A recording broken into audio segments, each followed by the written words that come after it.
The two goals for this instruction are to explain the major life events in the life of Muhammad and how they shaped and formed his religious experience of God, as well as to explain the historical reasons of the split between the Sunni branch of Islam and the Shia branch of Islam.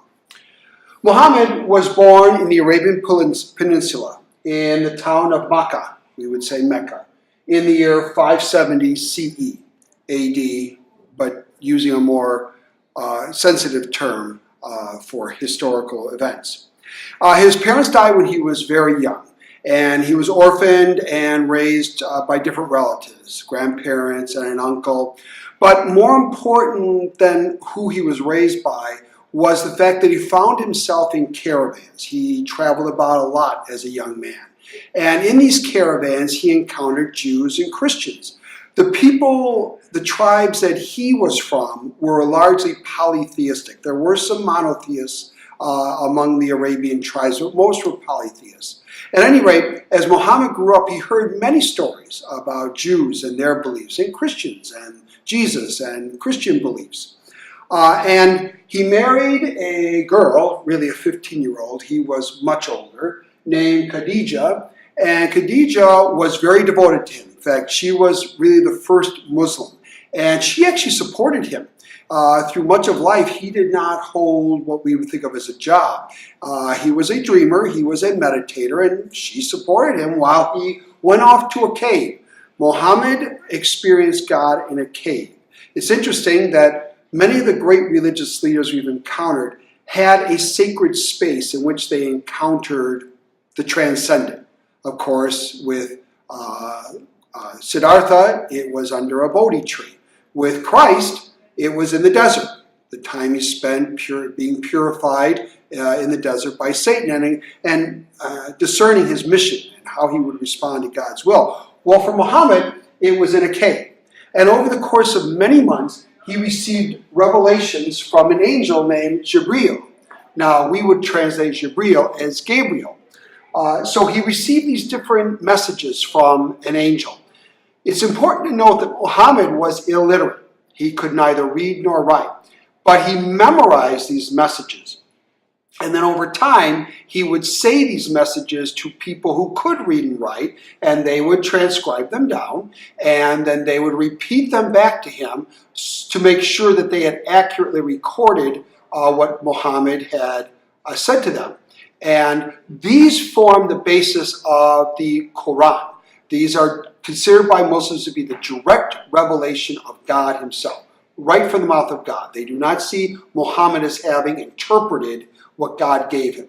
God, through the angel, spoke, and he spoke the same words out to other people.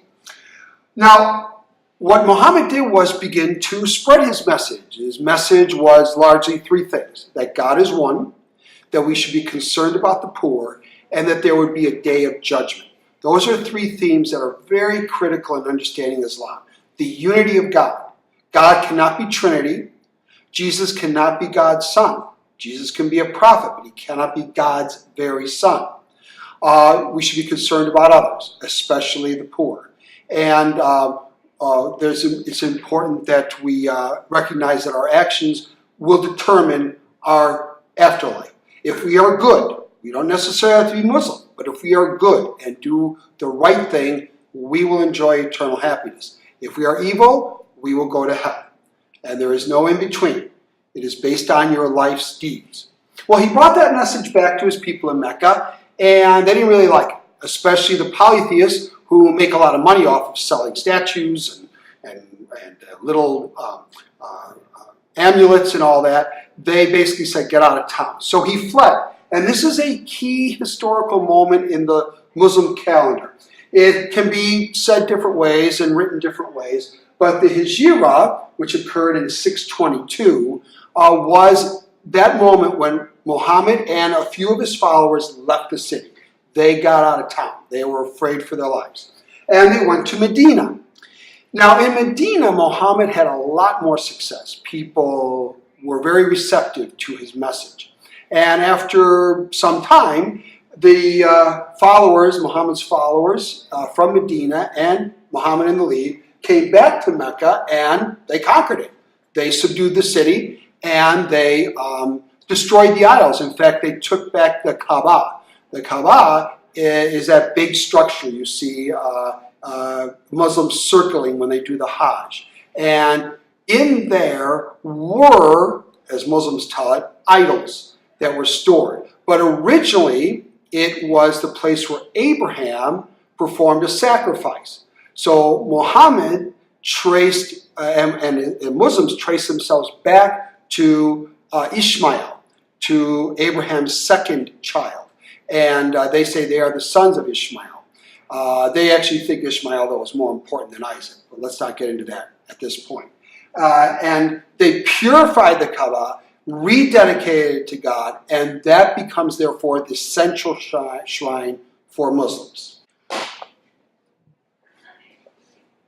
To understand the historical roots of the split between the Shia and Sunni Muslims, it's important to recognize that Muhammad never articulated who would run things after he died.